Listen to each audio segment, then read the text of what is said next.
What's up, schmucks? Before we get to Tom Hardy on a Venom horse, we gotta talk about Tom Hardy on a motorcycle. Let's go. The Bikeriders is written and directed by Jeff Nichols and stars Austin Butler, Jodie Comer, and Tom Hardy. It tells the story of Benny, Kathy, and Johnny, and how their lives unfold around the Midwestern biker gang, the Vandals. And just to be upfront about it, I liked this a lot. I thought this movie fucking rocked. So as always, we're gonna start with the good and what I liked, and then we're gonna get to the bad and what I didn't care for. So what's good here? This movie's cast is excellent. The supporting cast is made up of the likes of Mike Face, Michael Shannon, Boyd Holbrook, and then about halfway through the movie, Norman Reedus turns up. I had no idea he was in this, but he comes out of nowhere and he's fantastic. Every character feels authentic and alive. The performances feel so natural, and a lot of that can be contributed to the dialogue, which we'll talk about more later. I also want to mention that Boyd Holbrook and Michael Shannon's performances here feel more lively than anything I've seen them in a very long time. Boyd Holbrook is a great actor, but in most things outside of Narcos and Logan, he always seems bored to me. But not here. Here, he's so full of life and clearly enjoying this role. And the same goes for Michael Shannon. I thought they were both really good in this. But the three leads are the core draw here. I saw this not because the trailers were particularly good or because I read the book it's based on. I saw it because I like Tom Hardy, and he's great. He always is. But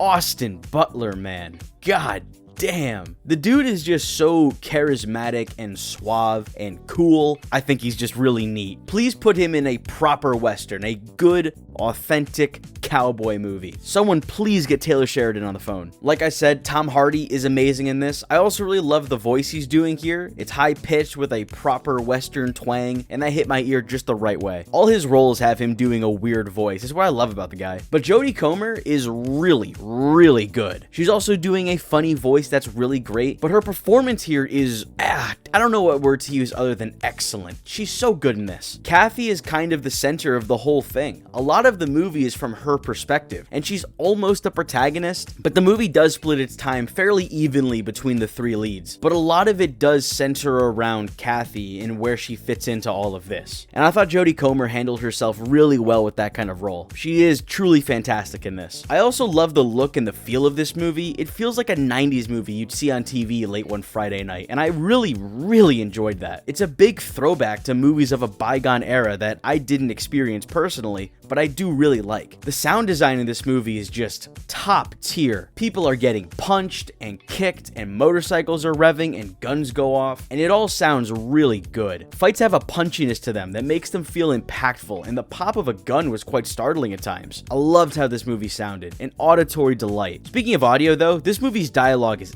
excellent. Characters stumble over words and fumble their sentences as they search for the next adjective or blank on details. They stutter and repeat themselves, which is something hard to achieve as a writer. If you overdo it, it makes your dialogue feel sloppy and broken. If you underdo it, it can feel gimmicky and cheap. Jeff Nichols rides that line just right. The dialogue always feels natural, but doesn't always feel real. So when characters butcher sentences, it feels organic, but it never breaks the flow. I loved listening to the characters speak in this movie, and that's what the bulk of this movie is. It's bike riding, on its characters and dialogue, but luckily, both are fantastic. Ending the good section, this movie doesn't really have a plot per se. It's telling the story of these guys from point A in time to point B in time, and it's just showing you what they got up to along the way. But there isn't really a story here, and I honestly kind of liked that. I couldn't really tell you why. I think it's just, I don't know, haven't really seen that in a while. Just seeing this thing happens and this thing happens and this thing happens, and it's pulled off so well. I think just kind of change of pace is probably what appealed to me. However, that's going to lead us into the bad, and my one and only real complaint. Because this movie isn't about one single thing, it takes on the plot beats of a handful of different things, and some of these plots suffer from a lack of focus. Benny and Kathy's romance isn't the focus of the movie, it's a piece of it. Benny and Johnny's relationship isn't the focus, it's a piece. The rise and transformation of the Vandals isn't the focus, it's just a piece. And there's more plot points beyond that, but all these different things are happening, but the movie is only giving you glimpses. And the problem with that is that when you only get a few glimpses here and there, you're likely to not grasp the full picture. It feels like a stretch to say that this movie is narratively weak, but at the same time, I'm not gonna say that it's narratively strong. But there's so many other things at play in a movie than just a story. I think a lot lot of people get hung up on a movie's story. Was the story good? Did the story do this? Did the story do that? And I'm not saying that a bad story can be excused by